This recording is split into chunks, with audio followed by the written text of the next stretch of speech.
يلا نجرب مع بعض نوع كفتة جديد، وهي الكفتة المسلوقة. ايوه، كفتة مسلوقة ان شاء الله هنعملها باجمل طريقة، وزي ما احنا شايفين كده بفضيها بكل سهولة من الحلة. كل كفتاية كده مستقلة بنفسها من غير ما تبقى لازقة في اختها، زي ما احنا شايفين كده مفلفلة على الاخر. نبدأ مع بعض الفيديو كده ونبدأ نسمي الله ونضغط لايك. نبدأ بس نسمي الله ونصلي على رسول الله عليه أفضل الصلاة والسلام، ونبدأ الوصفة بتاعتنا. نوع جديد كده جميل إن شاء الله نجربه مع بعض بإذن الله، وأتمنى إن هو يعجبكم. هنبدأ مع بعض كده المقادير. طبعا رجعت بيتي الحمد لله بعد طول غياب. فطبعا كان عندي ربع كيلو لحمة بس اللي موجودة عندي في الفريزر، فبدأت كده ان انا اعمل وصفة حلوة.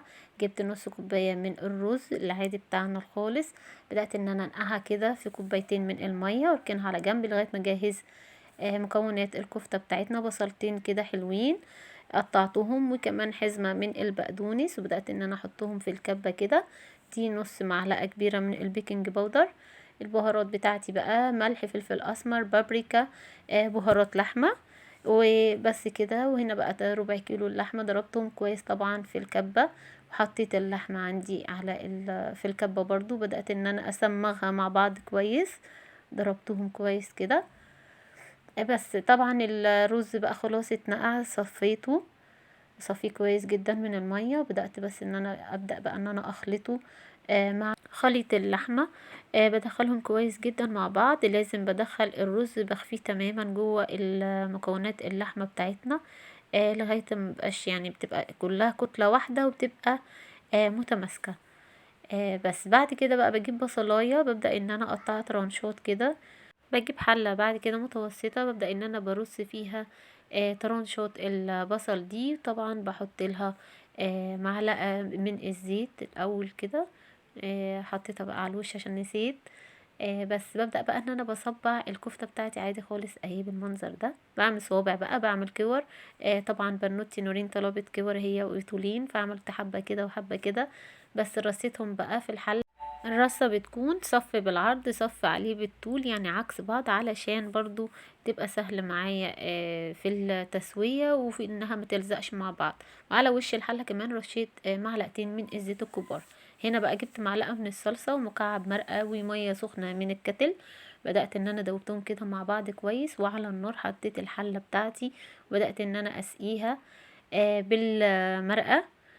بس تستوي معايا بقى لمدة 5 دقايق بتغلي. ببدأ ان انا اهدي النار لمدة نص ساعة، اسيبها بقى مع نفسها كده لغاية ما بتتشرب خالص المرقة بتاعتها. تنزل معايا بعد كده مستوية بالمنظر ده ومفلفلة على الاخر. بس بعد كده بقى يعني بصوا بظبطها كده بس اهي كلها. كل كفتاية لوحدها. هنا بقى جبت بيضة، احط عليها شوية فلفل اسمر، كمان حبة لبن طبعا بدوبها كويس جدا، وحبة ملح صغيرة.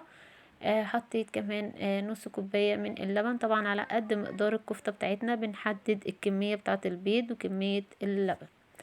جبت بقى بقسماط طبعا ده فايش، انا دقيته طحنته يعني.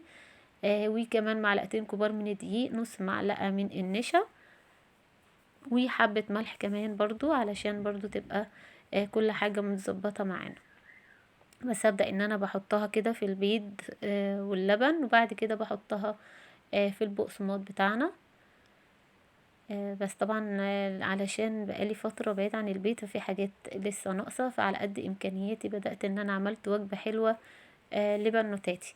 هنا بقى في زيت سخن كده بدأت ان انا اقلي صوابع الكفتة بتاعتي. طبعا متاخدش وقت خالص، هي بس يدوبك تاخد اللون الذهبي، هي مستوية وكل حاجة، بس بنديها كفر مقرمش يعني ويحليها اكتر. بس كنت عاملة بقى معاها مكرونة اسباجيتي بالصلصة. معاها طبعا حطيت كرات الكفتة علشان هما حابينها كور. بس وقدمت بقى الباقي وحطيته في الطبق كده بالمنظر دوت زي ما احنا شايفين. طبعا ربع كيلو لحمة اداني كمية حلوة قوي، وطعمها كمان بصراحة تحفة. بص كمان لما بقسمها بصوا المنظر جميل هم يا جمل. بس بألف هنا وشفا لكل اللي جرب الوصفة الجميلة دي. اتمنى ان الفيديو يكون عجبكم. اتمنى لو اول مرة حضرتك تتابعيني دعميني بلايك وشير وسبسكرايب عشان يوصلك مني كل جديد.